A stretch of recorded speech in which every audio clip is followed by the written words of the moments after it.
Ora bem, dando continuidade, pessoal, aqui, ó. Tópico 2, sobre a petição que Deus não atende, né? De acordo com a lição aqui, o comentário do Ezequias Soares, o professor e teólogo, ele vai dizer o seguinte, que nós encontramos em Jeremias e Ezequiel duas situações hipotéticas, né? Uma hipótese, né? No que concerne das orações intercessórias dos justos, que Deus não atende.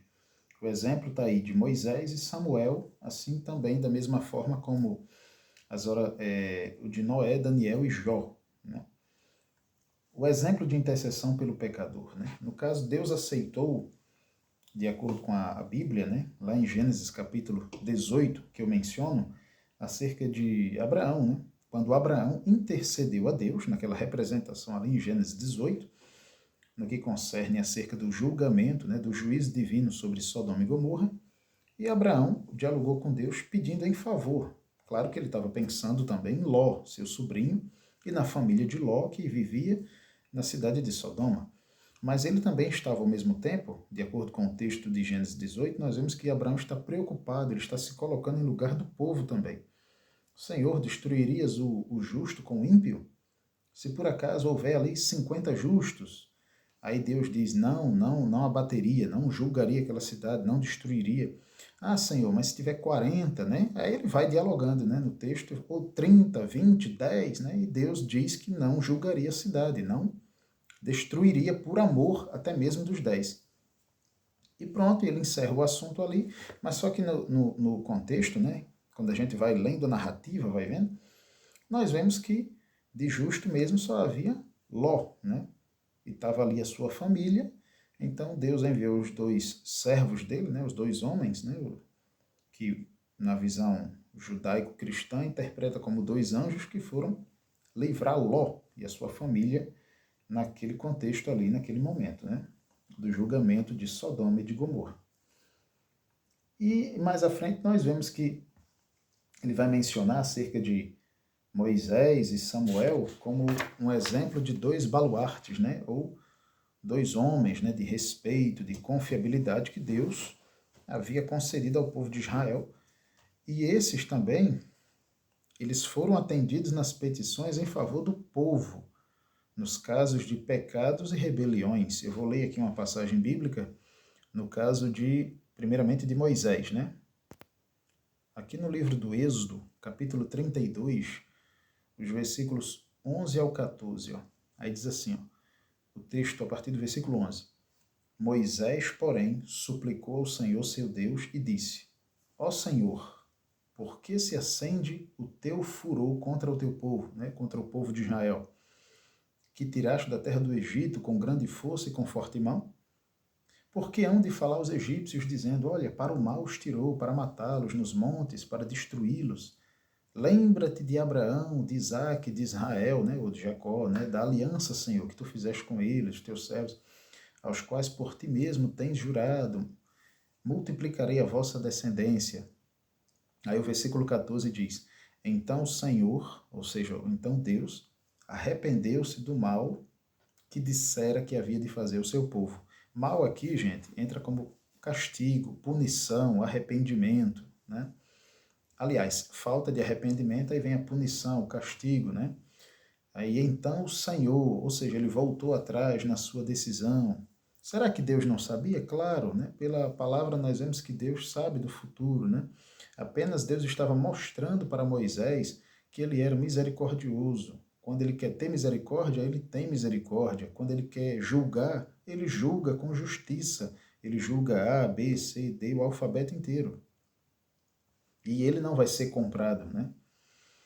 Então, nesse sentido, nós vemos aqui no versículo 11, Moisés, porém, suplicou ao Senhor seu Deus. Ele orou.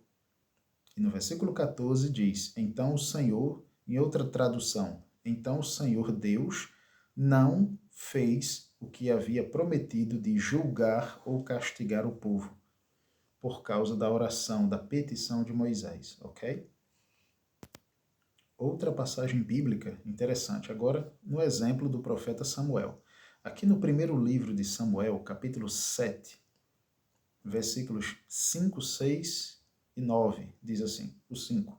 Disse mais Samuel: Congregai a todo Israel em Mispá, e orarei por vós ao Senhor. O 6, né? Versículo 6. E congregaram-se em Mispá, ou seja, o povo, né? Se ajuntou, e tiraram água, e a derramaram perante o Senhor, e jejuaram aquele dia, e disseram ali: Pecamos contra o Senhor. E julgava Samuel os filhos de Israel em Mispá. Versículo 9 diz assim: Então tomou Samuel um cordeiro de mama, ou seja, um cordeiro ainda que amamentava, e sacrificou inteiro em holocausto ao Senhor. E clamou Samuel ao Senhor por Israel, e o Senhor lhe deu ouvidos, ou seja, Deus concedeu a oração do profeta Samuel. Então nós entendemos que Deus ouve a oração, há orações, há petições que ele resolve, que ele faz. E tem outras que, por sua onisciência e sabedoria, ele pode não conceder, ele é Deus, ele continua sendo Deus. Entendemos isso biblicamente. Vamos voltar para cá. E esses dois exemplos que eu dei foram desobediência do povo. E, no entanto, lá em Êxodo 32, o povo estava na prostituição e na idolatria, se arrependeu, Moisés orou, Deus perdoou. E no mesmo caso, no contexto do profeta Samuel, o povo estava em rebeldia, em desobediência, se arrependeram, se voltaram para Deus, Samuel orou, pediu perdão, Deus perdoou o povo. Mas vamos para cá. Inspirados nessas experiências dos homens de Deus que oramos uns pelos outros, e nós intercedemos pelos pecadores, para que eles se arrependam e venham até Cristo. Isso no caso da igreja, na visão da igreja. Eu quero ler aqui um versículo no Novo Testamento que se encontra em Tiago capítulo 5, versículo 16. Diz assim, o versículo 16. Confessai as vossas culpas uns aos outros, e orai uns pelos outros, para que sareis, ou para que sejais curados, né? E essa cura, necessariamente, não é cura física somente, mas cura da alma, do espírito, né? A oração feita por um justo pode muito em seus efeitos. O versículo 17. Elias era homem sujeito às mesmas paixões que nós, e orando, pediu que não chovesse, e por 3 anos e 6 meses não choveu sobre a terra. Aí só um pequeno exemplo da questão da oração, como ela é importante também para o público cristão, na fé cristã. Vamos para o tópico 2.2, um castigo inevitável, né? As reiteradas rebeliões do povo de Israel ao longo da sua história, desde a peregrinação no deserto, levaram ao povo, a nação, a uma apostasia. O que é apostasia? Abandono da fé. Apostasia generalizada. Se chegou a um ponto em que não havia mais retorno. As Escrituras mostram que há situações em que Deus se recusa a perdoar a nação e até mesmo pessoas, como, por exemplo, aconteceu com Saul, está lá em 1 Samuel, capítulo 16, versículo 1, quando Deus fala com Samuel e diz, olha, até quando tu vais ter dó de Saul, sabendo que eu mesmo já o tenho rejeitado? Por que Deus rejeitou Saul especificamente? E ele mencionou isso. Primeiro, porque ele era um rei. Segundo, como rei, ele tinha que dar exemplo ao povo inteiro. E terceiro, Saul não obedecia mais às leis de Deus, era um rebelde, fazia tudo de acordo ao seu bel prazer. Então, por isso Deus o rejeitou. Vamos lá para o tópico 2.3.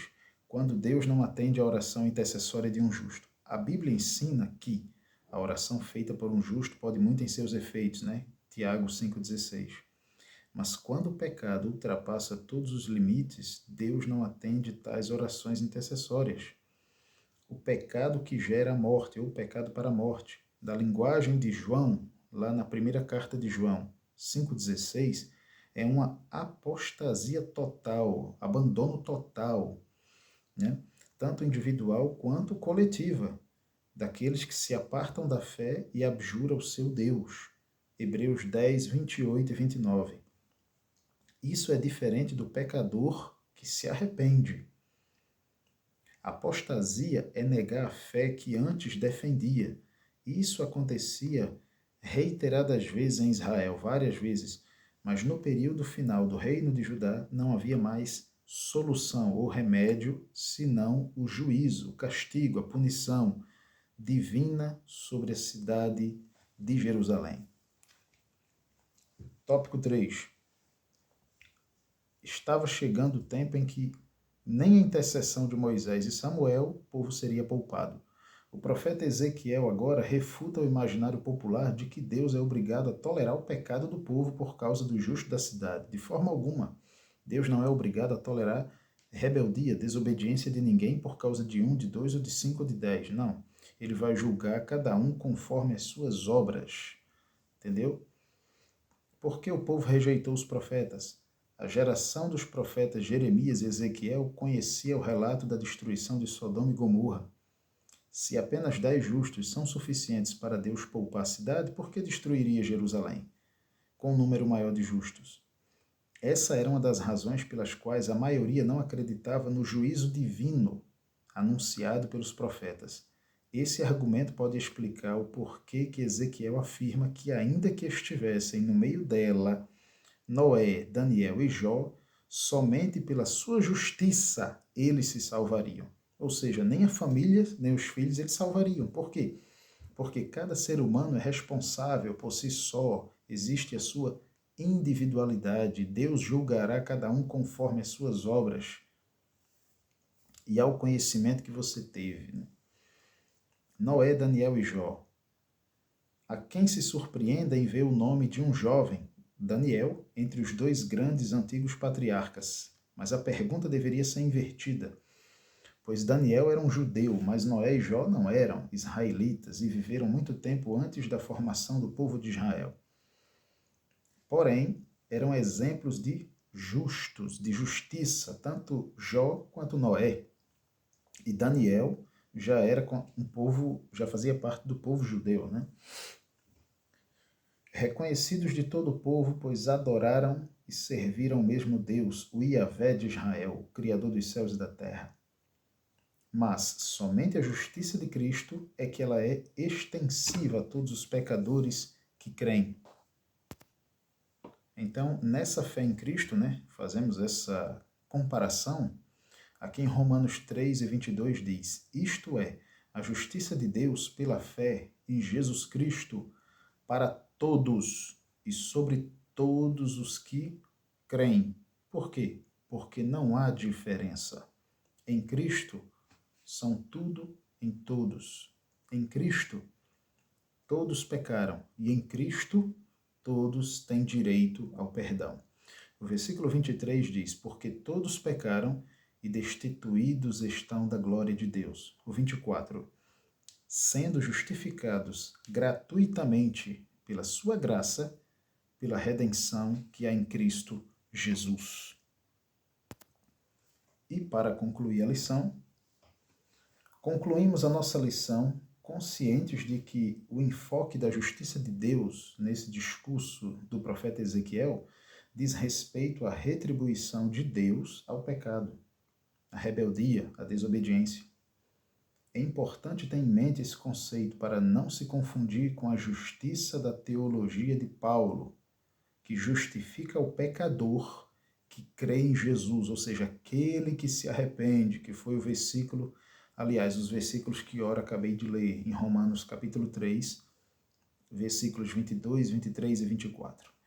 Há uma diferença entre aquele que se rebelou contra Deus, abandonou a palavra, não está nem aí mesmo, e não se arrepende dos seus pecados, das suas atitudes errôneas, das suas mazelas, das suas maldades.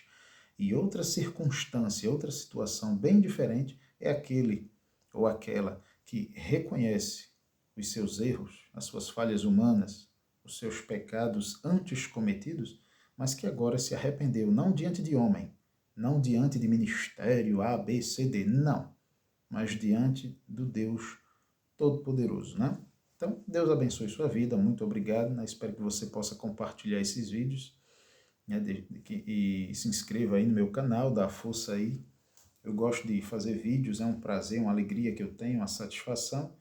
E nesse meu canal eu falo sobre Bíblia, teologia, né? Falo sobre história, falo sobre arqueologia bíblica e às vezes trago algum tipo de reflexão, né? Concernente à política, religiões e etc. Então vá. Deus te abençoe, compartilha aí, dá o like, beleza? Se inscreve no canal. Um abraço.